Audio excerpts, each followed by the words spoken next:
If you have ever said this sentence, I'd start a business if I had the money, you're not alone.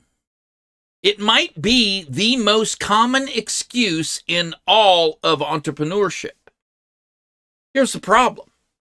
It's usually wrong because thousands of businesses get started every single year by founders who do not have funding, do not have investors, and sometimes don't even have any savings.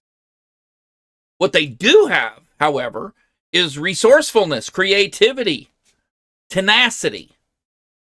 Today, on the Straight Talk Commerce podcast, we are walking through the complete funding startup playbook, the real strategies that entrepreneurs use to get businesses off the ground. Here's how they really do it.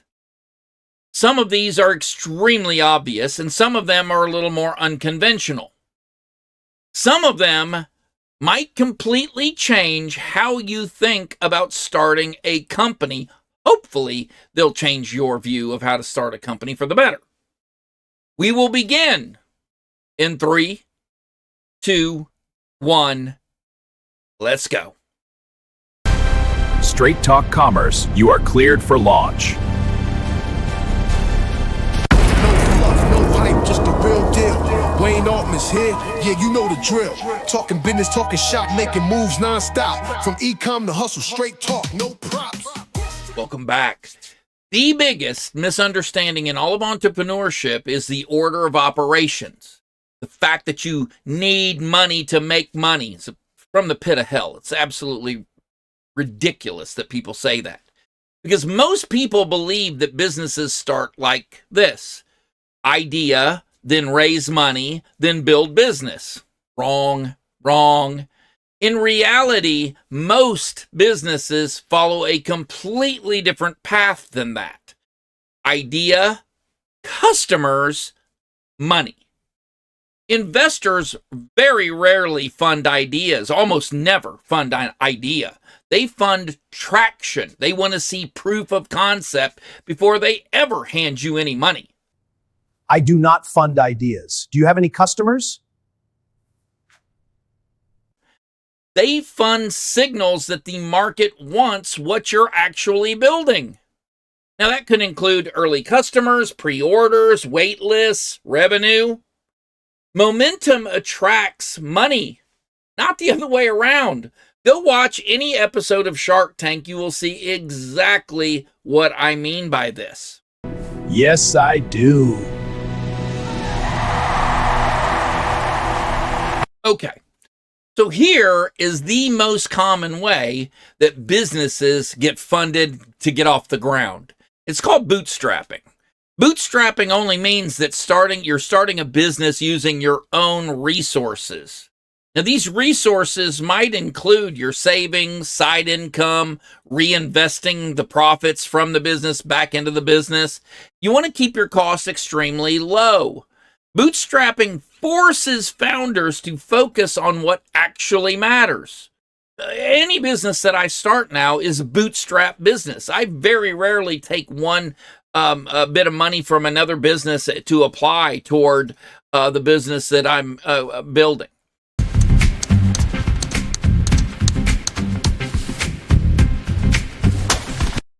When founders do not have unlimited capital, and that is most of us, they build businesses that must survive on real demand. It's the ultimate test. A famous example that I can give you with this is MailChimp. The founders of MailChimp bootstrapped that business for years without any venture capital whatsoever. Eventually, that company sold for $12 billion. So this is no mom and pop way of doing business. Bootstrapping often produces far healthier companies because the founders have discipline ingrained in them from day one. From the very beginning, you're very disciplined. The second way is through some credit card financing. Now, I do not recommend this, and I barely thought about even putting this into just as a way of discouraging or forgetting that it's there. But it is one of the more common ways that founders will fund early businesses, and that's with the credit card. Payment accepted. We're officially open. Welcome in, everyone. It's not a glamorous thing to do. It's extremely common, and early expenses that you may charge are inventory, website development, marketing tests, and software tools. Credit cards will allow founders to move very fast. That's not always a good thing. And they also introduce risk into the venture, or more risk into this venture, because the debt is now personal. It is now personal debt that you owe. And that's not a good thing. Many entrepreneurs use credit cards, though, to carefully test ideas very quickly. That's a good thing. And if the business works, revenue pays off the balance anyway. So if you made the money back, there really doesn't seem to be a problem. It's when you don't get those returns that you were looking for that debt will start to stack up. If it doesn't, that lesson can be expensive, and I do not recommend this method. But I do have to include it, though, for accuracy in this podcast. All right. One of the best ways of funding your business is the customer-funded business.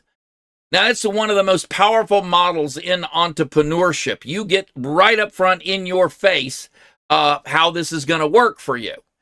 Customers fund the business. Instead of raising money first, founders will generate the demand. It's really a rock-solid way of building your business because they're telling you they're buyers.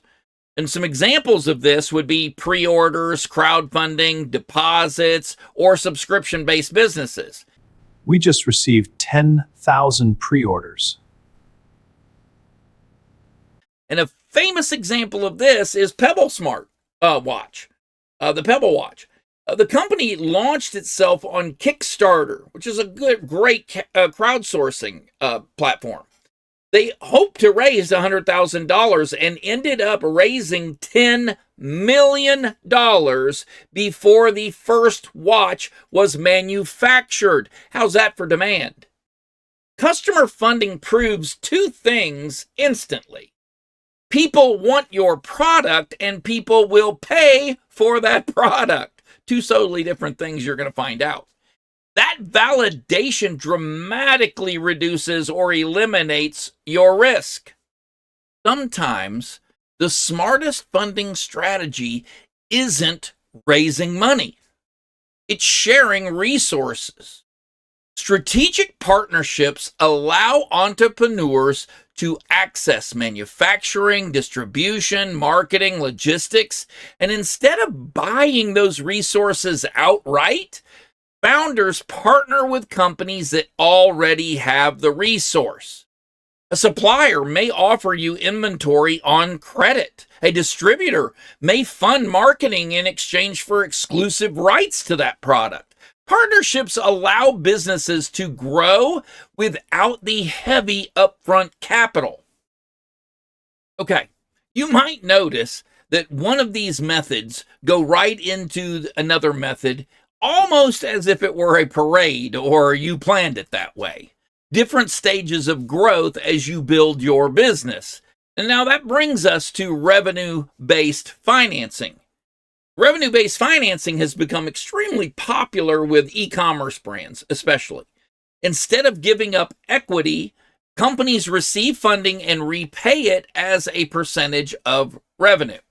Platforms like Clearco provide capital to businesses based on their sales performance. For example, a brand receives $100,000. They repay that loan with 6 to 10% of revenue until the balance plus a small fee is repaid. Now, the advantage of that is founders get to keep ownership of their company. We took the loan and kept the equity in our company. You notice I said this is in lieu of selling off little bits of your company as you progress. It's very, very popular. You'll notice you go on Shark Tank, and those investors, they all want a little piece of your success and future success that they're betting on, banking on.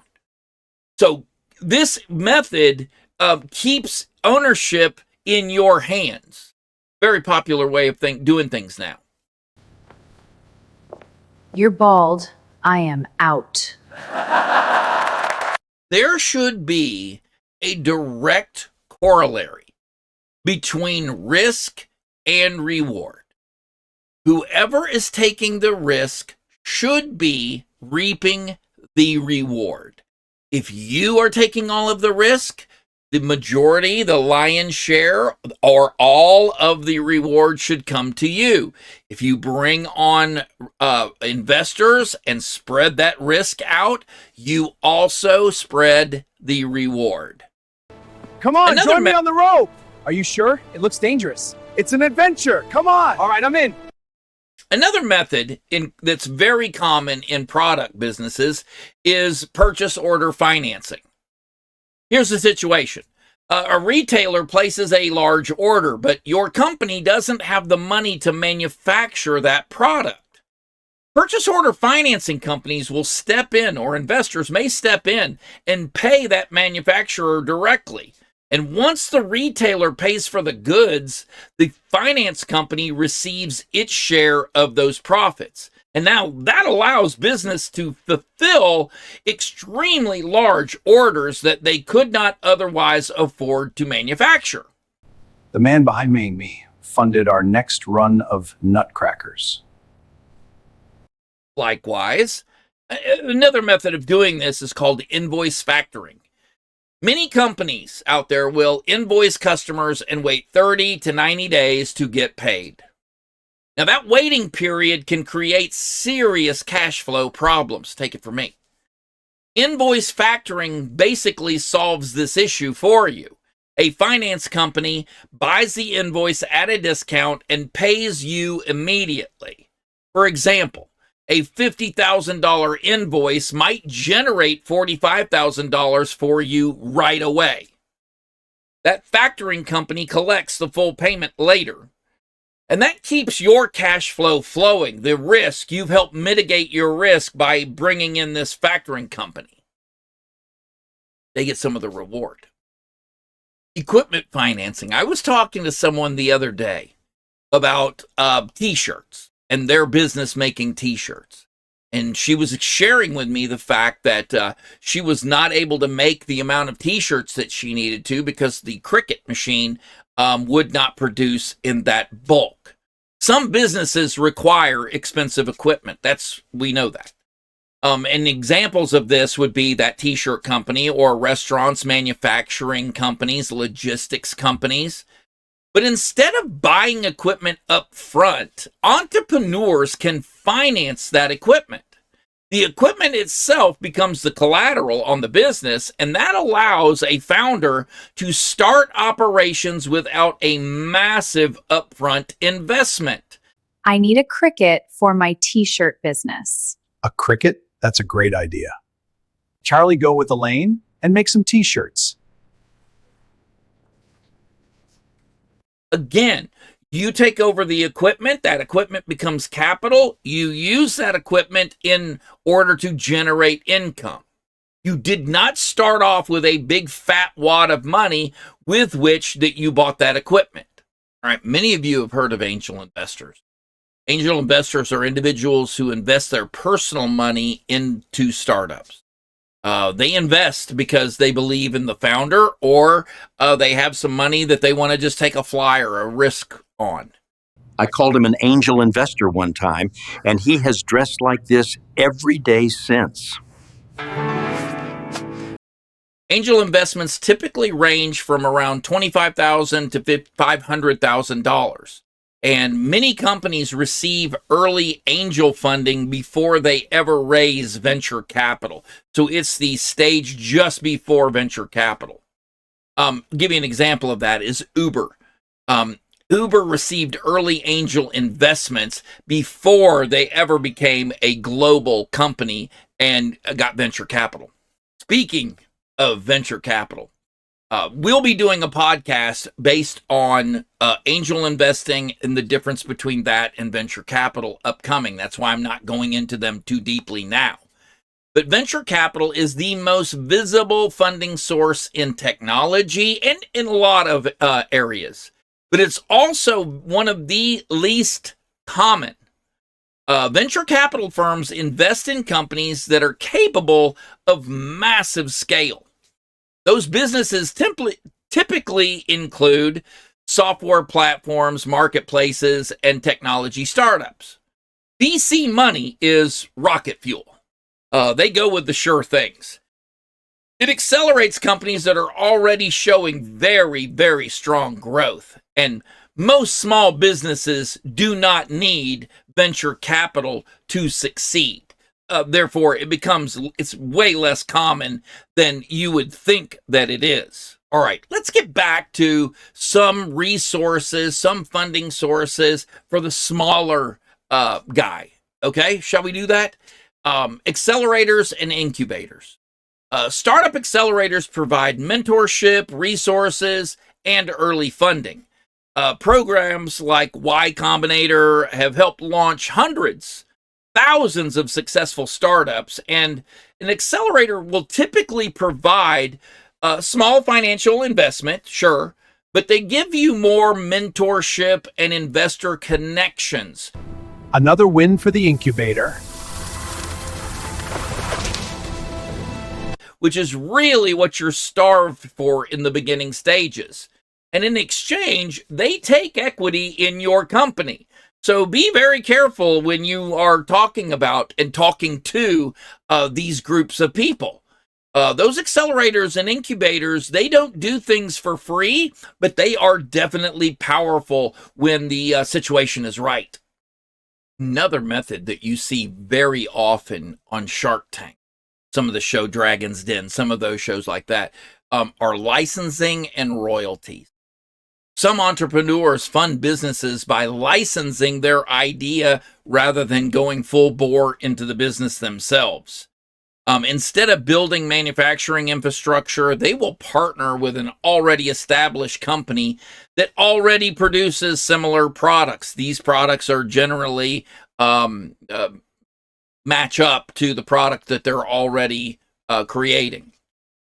That approach reduces risk very significantly, and it eliminates totally the need for large startup capital. It is definitely something to look at, especially if you're a small guy or you've built to a certain level and you figured out that, hey, I may need an exit on this. Consider licensing that product, that software, that widget to a company that has a proven track record and can provide you with stable income for your idea. We just scored a $10 million deal. Okay, granted, I skimmed over some of those ways. I'm very partial to bootstrapping. I do think that is the best way of cutting your teeth, getting a healthy business out of it. However, the biggest lesson here is very simple. Money does not create businesses. Momentum. Momentum is what creates business. When entrepreneurs prove that customers want what they're selling, money becomes extremely easy for you to access. You understand? People will be beating down your door the minute they smell you making money. Oh boy, we are in big trouble. The real challenge in business is not funding. It's getting off your butt and doing something that will change your life. Now, if you found this episode valuable or any value in this episode, hey, do me a favor, like this video, share it with another entrepreneur, subscribe to my channel. We've got a lot of very good content, over 1,000 videos now on this channel, trying to get you motivated and give you the tools and the information that you need to go out and be successful. You have too many people that are riding your back, throwing poop like a monkey at you, for you not to have a place where people are encouraging you and telling you, hell yes, you can do it. Someone out there right now is sitting on a business idea, but they don't think they have the money to start. Maybe this episode will help them realize something very important, that the real obstacle was never money. It was their own hesitation. I want you to remember, I love you. Just the real deal. Wayne Altman's here, yeah, you know the drill. Talking business, talking shop, making moves non-stop. From e-com to hustle, straight talk, no props. Straight talk, no gimmicks, no lies. Hey, I break it down with the sharpest minds. Money moves, mindset, grind. If you're ready to win, then tune in live. Big names, big games, all the lessons they bring. From Jelly Belly to AA Kings. From the startup grind to the top tier pros, we crack the code, now here we go. Straight talk, commerce, getting to know the Wayne Altman. Let's start the show.